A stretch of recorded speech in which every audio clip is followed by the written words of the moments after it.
നമസ്കാരം. ന്യൂസ് 18 എക്സ്പ്രസിലേക്ക്. തിരുവനന്തപുരം കിള്ളിപ്പാലത്ത് വൻ തീപിടുത്തം. ഉച്ചയ്ക്ക് 12 മണിയോടെയാണ് PRS ആശുപത്രിക്ക് സമീപമുള്ള ആക്രിക്കടയിൽ തീപിടിച്ചത്. ആക്രി ഗോഡൌൺ പൂർണ്ണമായും കത്തിയമർന്നു.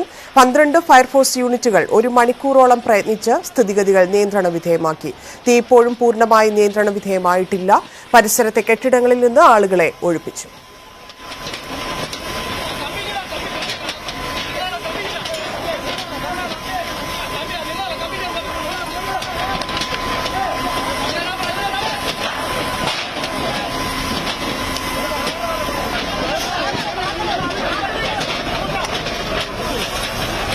ലൈനിലെ രണ്ടുപേരും അവിടെ നിന്ന് വരായിരുന്നു. എവിടെ അതിനകത്ത് നിന്ന് പണി തരും. അവര് പറയുമ്പോൾ അതിന് മുമ്പ് സംഭവം കത്തി തുടർന്ന് എന്നിട്ട് സ്പാർക്ക് ചെയ്തുകൊണ്ടിരിക്കുകയാണ്. അതിനകത്ത് അപ്പൊ തന്നെ സ്പാർക്ക് വീഴുന്നതാണ്. അതിനകത്ത് സ്റ്റെറ്റിനകത്താണ് വീഴുന്നത്. പ്ലാസ്റ്റിക് മറ്റേ തകരം പോണി ഇതൊക്കെ ഉള്ളതാണ്. ഈ വീടും നമ്മൾ വീടല്ല, ഇത് നമുക്ക് സ്ഥാപനം മറ്റേ എല്ലാവരും. പോലീസും അഗ്നിശമന സേനയും സമയത്ത് തന്നെ സ്ഥലത്തെത്തി മേൽ നടപടികൾ സ്വീകരിച്ചെന്ന് ജില്ലാ കലക്ടർ പറഞ്ഞു.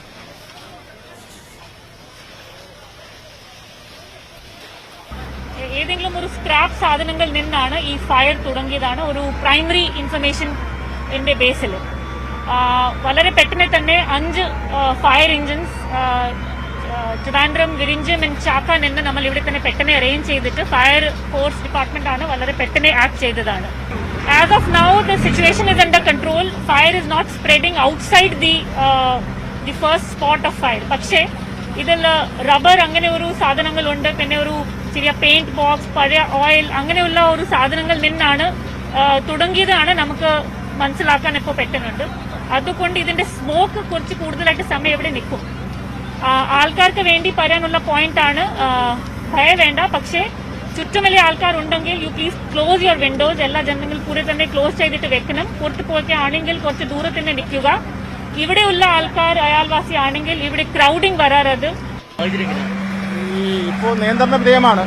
ഏതാണ്ട് 12 വരുന്ന ഫയർഫോഴ്സ് വന്നിട്ടുണ്ട്. നെയ്യാറ്റിൻകര അടക്കമുള്ള മറ്റ് താലൂക്കുകളിൽ നിന്നും വിളിച്ചിട്ടുണ്ട്.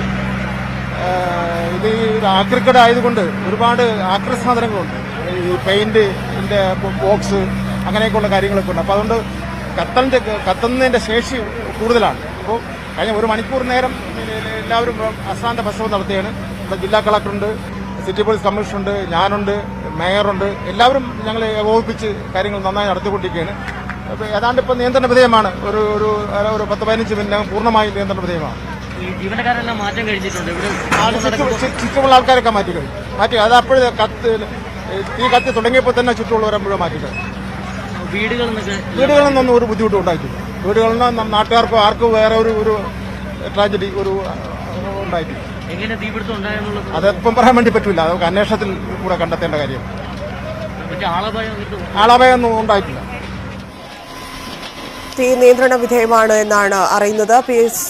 PRS ആശുപത്രിക്ക് സമീപം ആക്രിക്കടയിലാണ് കിള്ളിപ്പാലത്ത് ഫയർ ആക്സിഡന്റ് ഉണ്ടായത്. അഗ്നിശമന സേന തീ അണയ്ക്കുന്നതിനുള്ള ശ്രമം നടത്തുകയാണ്. വലിയ തീപിടുത്തമാണ് ഉണ്ടായിരിക്കുന്നത്. സമീപത്തെ വീടുകളിൽ നിന്നുള്ള ആളുകളെ മാറ്റിയിട്ടുണ്ട്. വലിയ പുകയാണ്. SS ശരൺ ചേരുന്നുണ്ട്. ശരൺ, നിലവിലെ സ്ഥിതി എങ്ങനെയാണ്? കൂടുതൽ പുക ഉയരാനുള്ള സാധ്യതയുണ്ട് എന്ന് പറഞ്ഞിരുന്നു. അടുത്തുള്ള ആളുകളെയൊക്കെ മാറ്റിയിട്ടുണ്ടോ സ്ഥലത്തു നിന്ന്?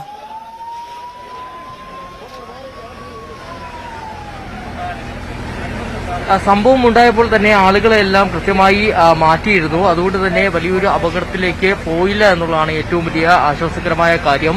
ഏതായാലും 12 മണിയോട് കൂടിയാണ് ഇത്തരത്തിലൊരു സംഭവം ഉണ്ടായുള്ള വിവരമാണ് നാട്ടുകാർ പങ്കുവയ്ക്കുന്നത്. നമ്മൾ ഈ കാണുന്നത് ഈ ഗോഡൌൺ ആണ്, ആക്രിക്കടയോട് ചേർന്നുള്ള ഗോഡൌൺ ആണ്. ഈ ഗോഡൌണിലാണ് തീപിടുത്തം ഉണ്ടായിരിക്കുന്നത്.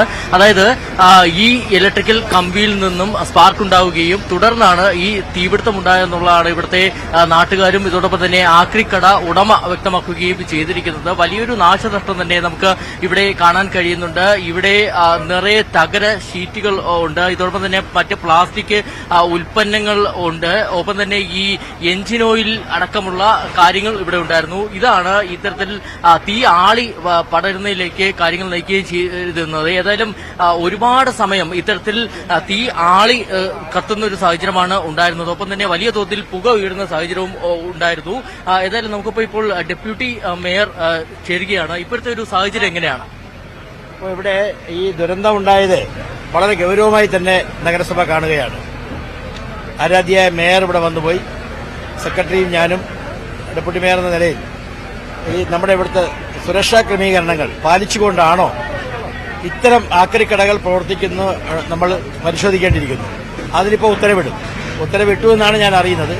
വളരെ കർശനമായി ഒരു ആക്രിക്കട എങ്ങനെ പ്രവർത്തിക്കണം എന്ന് നഗരസഭ ആലോചിച്ച് അനാവശ്യമായ ഈ സാധനങ്ങൾ ഡംപ് ചെയ്യുന്നത്, അങ്ങനെയുള്ള ഗോഡൌണുകൾക്കെതിരെ സുരക്ഷാ ക്രമീകരണങ്ങൾ നടത്താത്ത ഗോഡൌണുകൾക്കെതിരെ കർശനമായ നിയമ നടപടി ഇതൊരു അനുഭവമായി നഗരസഭ ഏറ്റെടുക്കുകയാണ്. കർശനമായ നടപടികളും സുരക്ഷാ മാനദണ്ഡങ്ങൾ പാലിക്കാത്ത ഇത്തരം ഗോഡൌണുകളും ആക്രിക്കടകൾക്കുമെതിരെ നടപടിയുണ്ടാകും. ഇതെങ്ങനെ ഇപ്പോഴത്തെ ഒരു സാഹചര്യം എങ്ങനെ തീ നിയന്ത്രണ വിധേയമാക്കാൻ കഴിഞ്ഞിട്ടുണ്ടോ? ഇതിപ്പോ നമുക്ക് രാവിലെ 10 മണിയോട് 9:30 മണിയോട് തുടങ്ങിയതാണല്ലോ. ഇപ്പൊ ഏകദേശം ഒരു 80% നമ്മൾ 22ഓളം ഫയർഫോഴ്സ് ഇവിടെ എത്തി. അതിന്റെ പിന്നെ കളക്ടറുണ്ട്, മേയറുണ്ട്, പിന്നെ ഞങ്ങൾ എല്ലാവരും ഉണ്ട് ഇവിടെ, നഗരസഭയുടെ അധികാരികളുണ്ട്. നമ്മളതിന് വേണ്ട ക്രമീകരണങ്ങൾ നടത്തിയതിന്റെ ഫലമായി വലിയൊരു ആപത്ത് ഒഴിവായിക്കൊണ്ടിരിക്കുകയാണ്. എന്നാൽ വളരെ ദീർഘവീക്ഷണത്തോടുകൂടി വരും കാലങ്ങളിൽ ഇത്തരം വിഷയങ്ങൾ ഒരു കരുതൽ നടപടി എന്ന നിലയിൽ കർശന തീരുമാനമുണ്ടാകും. ഈ പരിസരത്തുള്ള വീടുകളുടെയൊക്കെ അവസ്ഥ എന്താ? വീടുകളിൽ നിന്നൊക്കെ ആളുകളെ തന്നെ മാറ്റിക്കഴിഞ്ഞു. അപ്പുറത്തോട്ട് പടർന്നിട്ടുണ്ടോ? ഇല്ല, പടർന്ന് പിടിച്ചിട്ടില്ല. ഇവിടെ വന്നു നമ്മൾ സൂക്ഷ്മ പരിശോധന ചെയ്യുന്നതാണ്. തീർച്ചയായിട്ടും ഇത്തരത്തിൽ ഉള്ളൊരു സാഹചര്യം അത് അദ്ദേഹം ഡെപ്യൂട്ടി മേയർ തന്നെ വിശദീകരിക്കുകയായിരുന്നു. അതായത് ഇതിൽ എന്തെങ്കിലും മാനദണ്ഡങ്ങൾ ലംഘിച്ചുകൊണ്ടാണോ ഈ കടയും ആക്രിക്കടയും ഒപ്പം തന്നെ ഈ ഗോഡൌണോ പ്രവർത്തിച്ചിരുന്നോ എന്നുള്ളത് സംബന്ധിച്ച് പരിശോധന ഉണ്ടാകും. അതിനുള്ള അന്വേഷണത്തിന് ഉത്തരവിട്ടതായിട്ടുള്ള വിവരമാണ് അദ്ദേഹം പങ്കുവയ്ക്കുകയും ചെയ്തിരിക്കുന്നത്. ഇത് സംബന്ധിച്ചുള്ള കൃത്യമായ പരിശോധനകളിലേക്ക് കൂടി തിരുവനന്തപുരം നഗരസഭ കടക്കുകയാണ്. നമ്മളിപ്പോൾ കാണുന്നത് പോലെ തന്നെ 20ഓളം ഫയർഫോഴ്സ് യൂണിറ്റുകൾ എത്തിച്ചുകൊണ്ടാണ് തീ അണയ്ക്കാനുള്ള ശ്രമങ്ങൾ നടത്തിയിരുന്നത്. നേരത്തെ ഇത്രയേറെ ഫയർഫോഴ്സ് യൂണിറ്റുകൾ എത്തിച്ചിരുന്നിട്ടും തീ അണയ്ക്കാൻ സാധിച്ചിരുന്നില്ല. അതിന്റെ അടിസ്ഥാനത്തിൽ നിന്നാണ് എയർപോർട്ടിൽ നിന്നും പ്രത്യേകതരം ഒരു ഫോം ഇവിടേക്ക് എത്തിച്ച് അത് ഉപയോഗിച്ച് തീ അണയ്ക്കാനുള്ള ശ്രമങ്ങൾ നടത്തുന്നത്. ഏതായാലും ഇപ്പോൾ തീ നിയന്ത്രണ വിധേയമാക്കാൻ ഇത്രയധികം തീ പിടിക്കാനുള്ള കാരണം പ്രാഥമികമായ നിഗമനം ഇത്തരത്തിലാണ് പോലീസിന്റെ ഭാഗത്ത് നിന്ന്. അതുപോലെ ഇത്രയും തീ ആളിക്കത്താനുണ്ടായ സാഹചര്യം, ആക്രിക്കടയാണ്, പഴയ വസ്തുക്കളാണ്, പെട്ടെന്ന് തീ പടരാം എന്നൊക്കെയുള്ള കാരണങ്ങളുണ്ട്. പക്ഷെ ഇത്രയധികം തീ വരണമെങ്കിൽ എന്താണ് കാരണമെന്നാണ് പറയുന്നത്?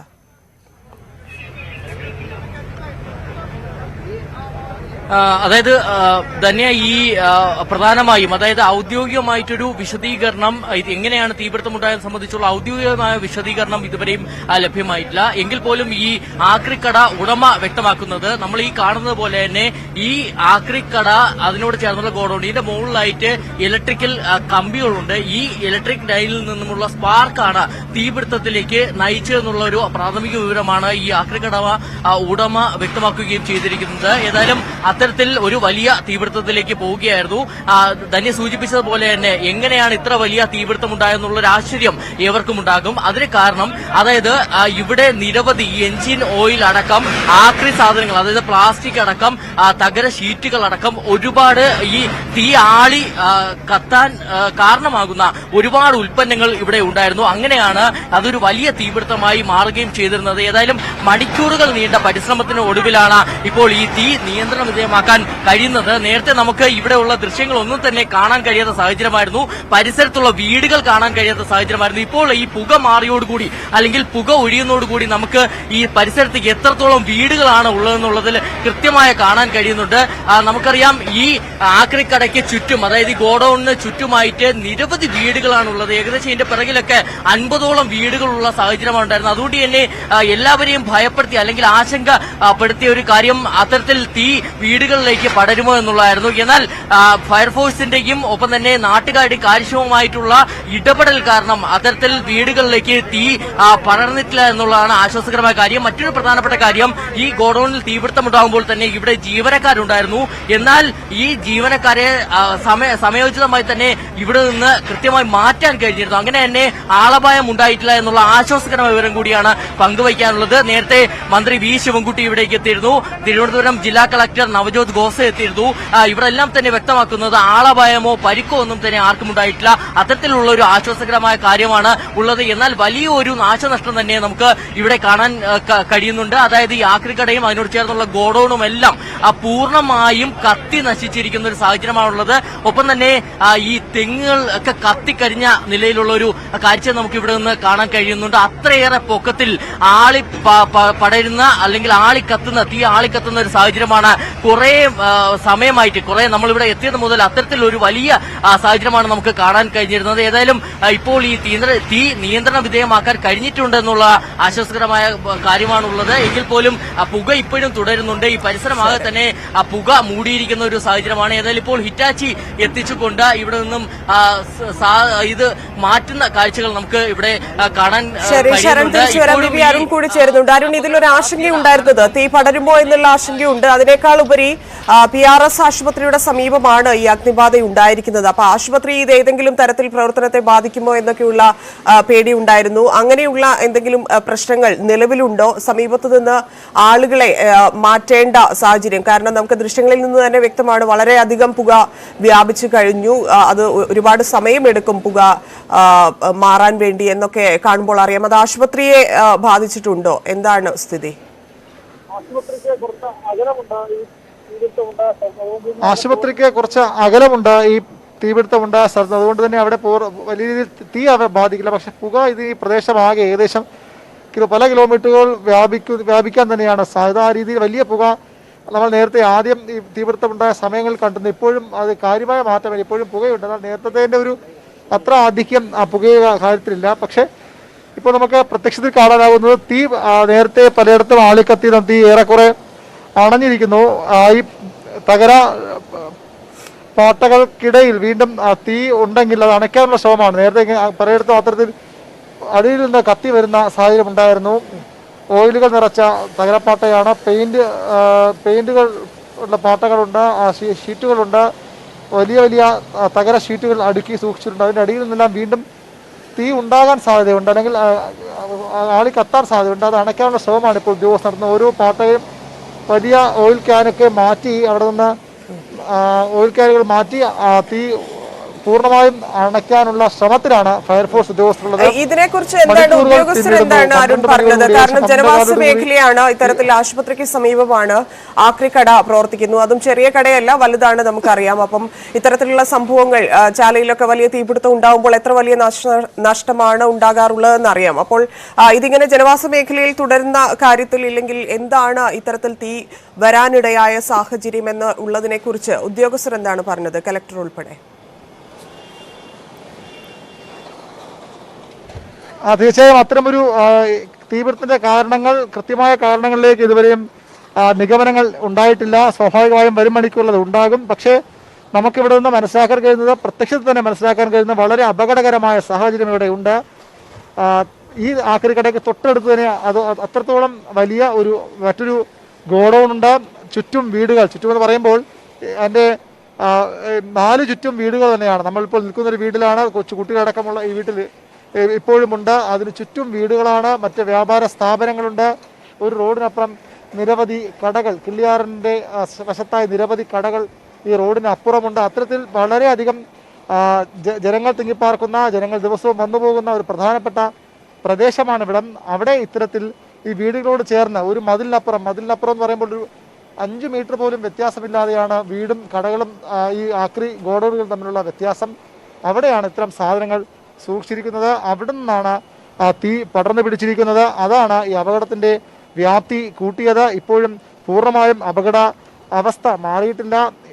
ഒരു തരത്തിലുമുള്ള സുരക്ഷാ മുൻകരുതലുകൾ ഇവിടെ സ്വീകരിച്ചതെന്ന് വേണം പറയാൻ. ആയിരക്കണക്കിന് തകര പാട്ടകളാണ് ഇവിടെ കൂട്ടിയിട്ടിരിക്കുന്നത്.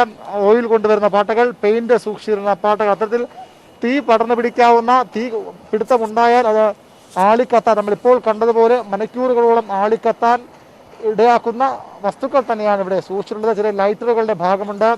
നേരത്തെ ഒരു പ്രദേശവാസി പറയുകയാണെങ്കിൽ മണ്ണെണ്ണ സ്റ്റൗ, അത്തരത്തിലുള്ള സ്റ്റൗ, പഴയ സ്റ്റൗ അടക്കമുള്ള സാധനങ്ങൾ ഇവിടെ കൂട്ടിയിട്ടിട്ടുണ്ട്. അത്തരത്തിൽ പലപ്പോഴും അപകടമുണ്ടായ സ്ഥലം കൂടിയാണിത്. അതുകൊണ്ട് തന്നെ ഒരു തരത്തിലുള്ള സുരക്ഷാ മുൻകരുതൽ, ഇതിൻ്റെ ലൈസൻസ് മറ്റ് സംവിധാനങ്ങളൊക്കെ ഇനി നഗരസഭ പരിശോധിക്കേണ്ടത്. നേരത്തെ ഡെപ്യൂട്ടി മേയർ പറഞ്ഞതനുസരിച്ചാണെങ്കിൽ ഇവിടെ ഒരു തരത്തിലുള്ള സുരക്ഷാ മാനദണ്ഡങ്ങൾ സ്വീകരിച്ചിട്ടുണ്ടെന്ന് വേണം മനസ്സിലാക്കാൻ. അത്തരം സാധ്യത എങ്ങനെ പ്രവർത്തിക്കാൻ കഴിഞ്ഞു എന്ന ചോദ്യമാണ് ഉയരുന്നത്. നമ്മൾ മാസങ്ങൾക്ക് മുമ്പ് ചാലയിൽ വലിയൊരു തീപിടുത്തം ഉണ്ടായതാണ്. അവിടെയും എല്ലാ നിബന്ധനകളും ലംഘിച്ചുകൊണ്ടാണ് കടകൾ പ്രവർത്തിച്ചിരുന്നത്. അന്ന് തന്നെ നഗരസഭ മുന്നറിയിപ്പ് നൽകിയതാണ് ഇത് ഫയർ ഓഡിറ്റ് ഉണ്ടാകും. പക്ഷെ അതിനുശേഷവും കൃത്യമായ ഒരു ഫയർ ഓഡിറ്റ് തലസ്ഥാനത്തെ ഏതെങ്കിലും പ്രദേശത്ത് നടന്നു എന്ന് വ്യക്തമല്ല. അഥവാ ഫയർ ഓഡിറ്റ് നടത്തിയിട്ടുണ്ടെങ്കിൽ പോലും ഇത്തരം സംഭവങ്ങൾ ആവർത്തിക്കാതിരിക്കാനുള്ള ഒരു മുൻകരുതലും നഗരസഭ സ്വീകരിച്ചില്ലെന്ന് വ്യക്തമാണ്. അതുതന്നെയാണ് അടിക്കടി തലസ്ഥാനത്തുണ്ടാകുന്ന ഈ തീപിടുത്തങ്ങളുടെ അത് ജനങ്ങളുടെ ജീവന് പോലും ഭീഷണി സാഹചര്യത്തിലേക്ക് മാറുകയാണ്. അതീവ ഗുരുതരമായ സാഹചര്യമാണ് ഇതുമായി ബന്ധപ്പെട്ട് തലസ്ഥാനത്ത് പല ഭാഗങ്ങളിലും, പ്രത്യേകിച്ചും ആളുകൾ തിങ്ങിപ്പാർക്കുന്ന പ്രദേശങ്ങളിലും വ്യാപാര കേന്ദ്രങ്ങളിലും ഉള്ളത്. ശരി, നന്ദി അരുൺ വിവരങ്ങൾക്ക്. വാർത്തകൾ തുടരും. ഇടവേളയ്ക്ക് ശേഷം കൂടുതൽ വാർത്തകൾക്ക് മലയാളം.news18.com.